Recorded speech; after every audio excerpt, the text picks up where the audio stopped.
the cookie cutter strategy in Venezuela just doesn't work. And today we discuss why.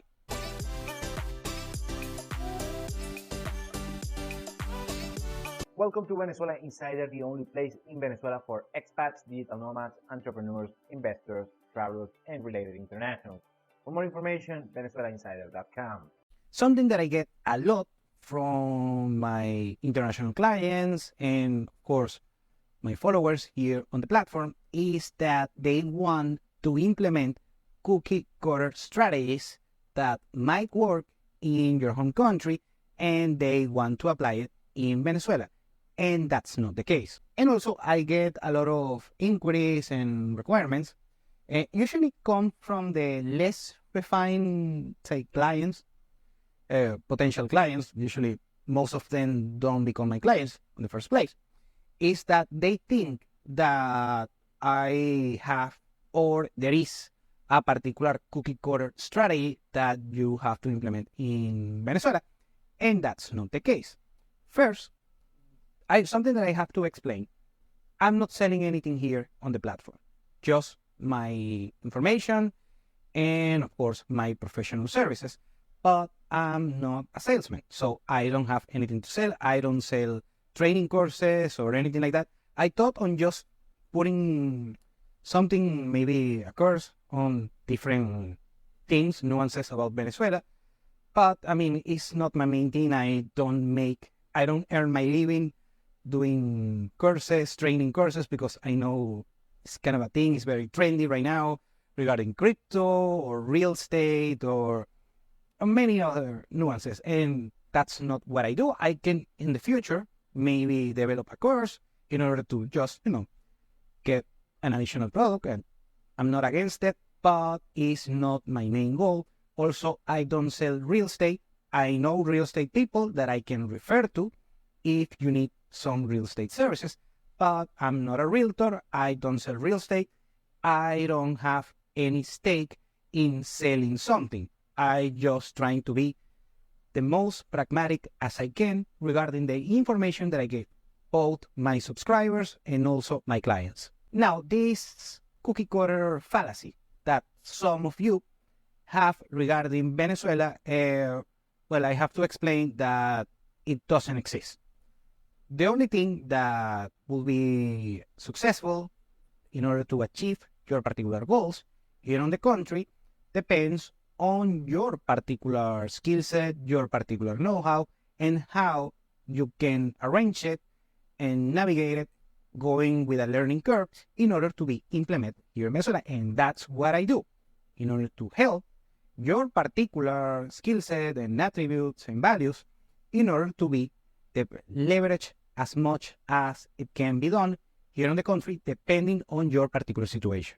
Let's start by investing, and there is not a cookie cutter strategy in order to invest here in Venezuela.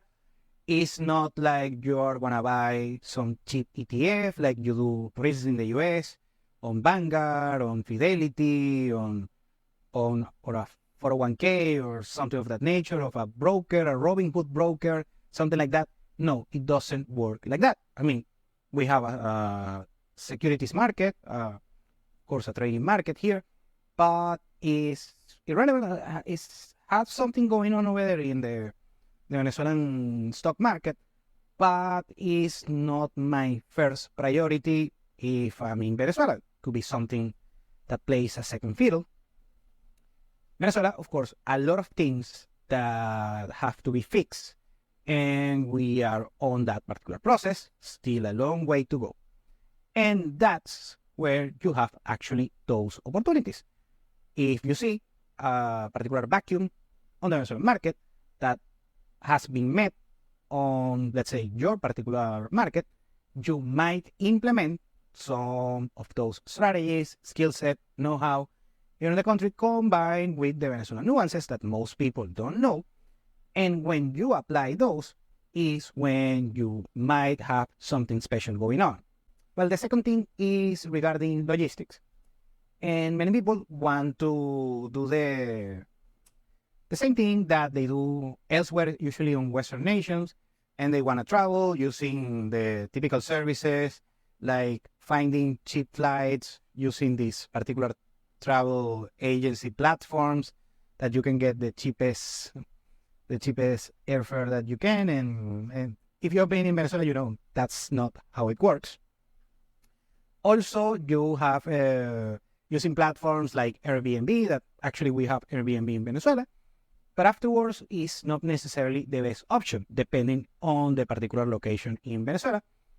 And if you are arranging your logistics here in the country, depending if you're traveling or you're moving for a short period of time, whatever may be the case, and logistics in Venezuela work differently.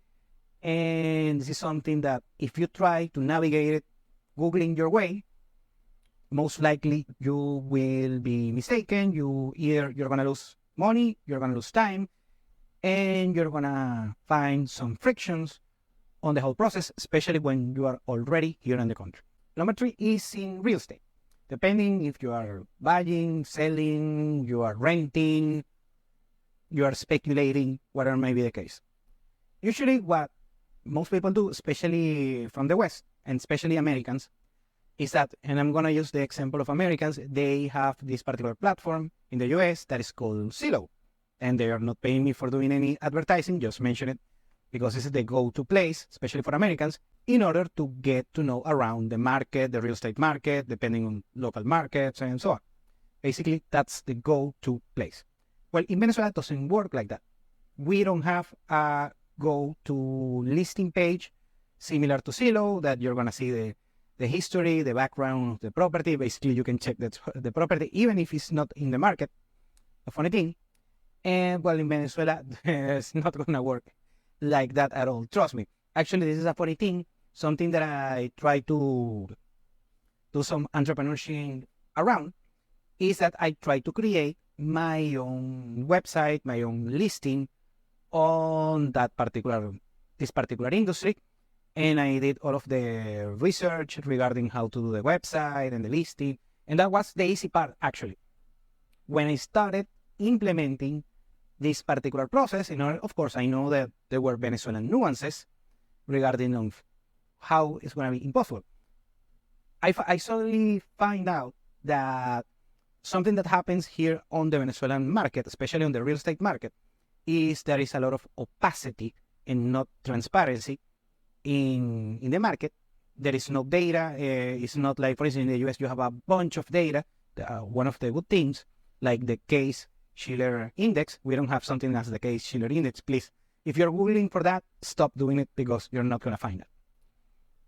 Well, I start talking and calling. I have a lot of contacts on the real estate business here in the country, and they did not help me. It was a letdown back then. It really let me, the real estate people back then let me down. I told them so, and trust me, if you know me, if you have listened this from a while, you know that I'm very straightforward. And I told them that's one of the reasons why the market Venezuela is as it is right now. Anyways, the bottom line is that there is a lot of opacity on the real estate market, and the best thing that you can do if you're doing anything regarding real estate in Venezuela is actually get a good broker, not just a flat-out average broker, a good broker, and even they are gonna let you down a couple times on that particular issue. But if you become a client and they're gonna be trustworthy with you, and also they are gonna manage a bunch of things that have to be managed. Other thing that I notice a lot of advice that I hear, especially from Westerns and expats in Latin America, is that they like to find themselves the owners in order to eliminate the middleman, the realtor and that kind of stuff, that it could be profitable in the rest of Latin America. I completely discourage you if you try to do so in Venezuela. There is a lot of legal nuances and the process and things going on that you are gonna need a realtor in order to do so. Trust me on that regard. And if you do it by yourself, most likely you can get scammed, lose money, or even, let's say you're on the same page with the owner of a particular property, even both of you can lose money on this dreadful process. Also, already did a video previously regarding why the strategies of the real estate gurus of the US, Grant Cardone and Graham Stephan and all that kind of people, well, those strategies don't work in Venezuela. Of course, it's a completely different market. And if you come with that mindset, it's not going to work in Venezuela. Number 4 is leverage and is closely tied with real estate. If you are this kind of an entrepreneur or investor that you want your strategies and the way you make money is using leverage, using other people's money, is not going to work in Venezuela. First, in Venezuela, one of the things that are lacking is capital for investing. Now, a funny thing though is that in Venezuela, we have, according to a survey that I read just last year from a trustworthy source, is that there is around $200 billion on savings from private Venezuelans abroad. And that's more than double of Venezuelan GDP. So the Venezuelan that wants to invest on a particular thing, a handful of them already have the capital. The issue is when you have companies here in the country that are actually very bona fide, true, good companies, those companies, they always lack of capex in order to reinvest on their industries, a proven industry, a proven concept, so it's not a startup or something like that. So the main issue with those particular companies, they lack the capex in order to keep growing or grow on a faster pace. So if you come to Venezuela thinking that with just your strategy or just with your ideas, you're going to find the capital in order to invest here in the country on a very good interest rate, no, that is not going to happen. That's a certainty. We don't have that much certainties in Venezuela, but that's one of those. So if your strategy, the only thing that you have a particular skill set is, navigating and doing a spread between some interest rates of a loan against the return on a particular investing or whatever may be the case, well, if it's the only thing or that's your main skill set, your particular know-how, you are not going to be successful in Venezuela, so you don't have nothing to do here in the country. Number 5 is regarding cost of living and geo arbitrage. Venezuela has a particular economy. First, Venezuela is not dirt cheap, something I have to mention a lot of times, but still I have to keep beating this dead horse. Venezuela is expensive for the average Venezuelan.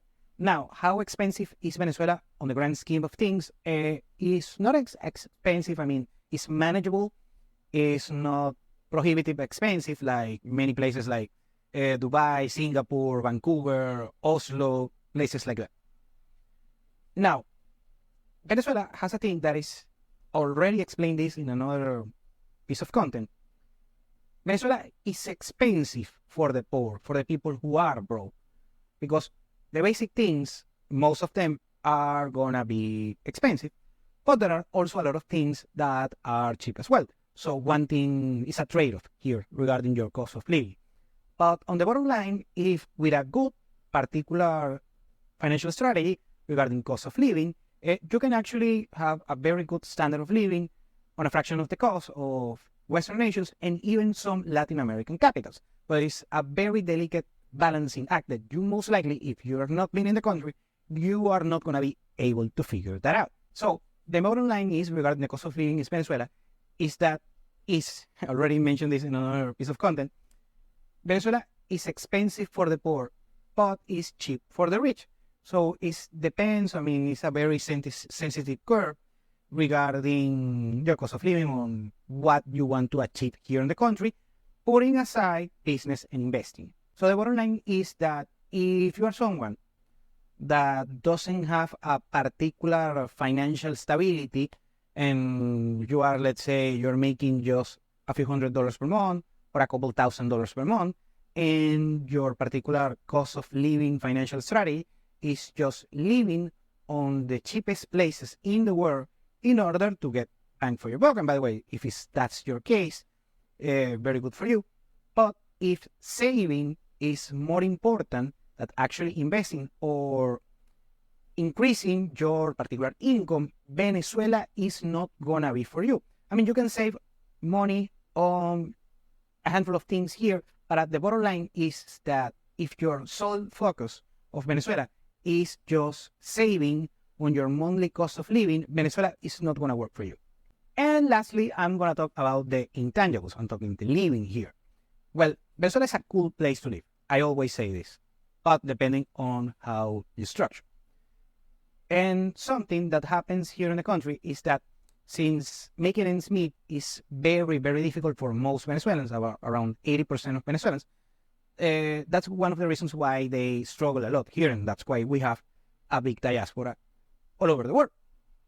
But when you are able to make ends meet, it's a very cool country to enjoy, to actually get good things in life. I'm talking beautiful beaches, beautiful mountains, cool cities, great people. I mean, Venezuelans are fun as heck, and this is something that probably I'm the most boring Venezuelan alive, something like that. Well, because they like to, they like to party between Friday to Sunday, and also on the holidays, and I mean, afterward they like to drink outside the liquor store. That's one of the perks about the lifestyle in Venezuela that many Western nations cannot do. That you can just drink a beer outside of the liquor store, and that's technically not prohibited. It's a kind of a legal thing. But I mean, I don't do it, but I always drive to the liquor store and always see people outside of the liquor store drinking a beer. Well, okay, I mean, it's that you like that thing. I mean, it's gonna be cool here in the country. Anyways, and also of course the dating and that kind of stuff. Also, I have to explain that probably Venezuela is not gonna be the best place regarding doing geo arbitrage on your dating life. Since, I mean, we have, of course, a bunch of beautiful Venezuelan women that are also very cool women, but it's not like, I mean, you need to fit certain criteria in order to actually be successful on the Venezuelan dating market. And if you're able to be coached and actually, go through a learning curve, you can actually be very successful. And also doing networking. Venezuela is great for doing networking, not Silicon Valley networking, not crypto conference in Miami networking. I'm talking just regular people networking. Yeah, and it's cool for that. And of course, you're looking for investors on your particular startup. Yeah, Venezuela is not going to be the place for you. But anyways, it's a very cool country to enjoy and actually nice to live if you can manage a bunch of frictions. But afterwards, it's not going to be this particular plug and play experience that your team is gonna be. Thank you for watching Venezuela Insider. Please like, share, and subscribe. Follow us on social media. If you want to work with us, VenezuelaInsider.com. Thanks again and have a nice day.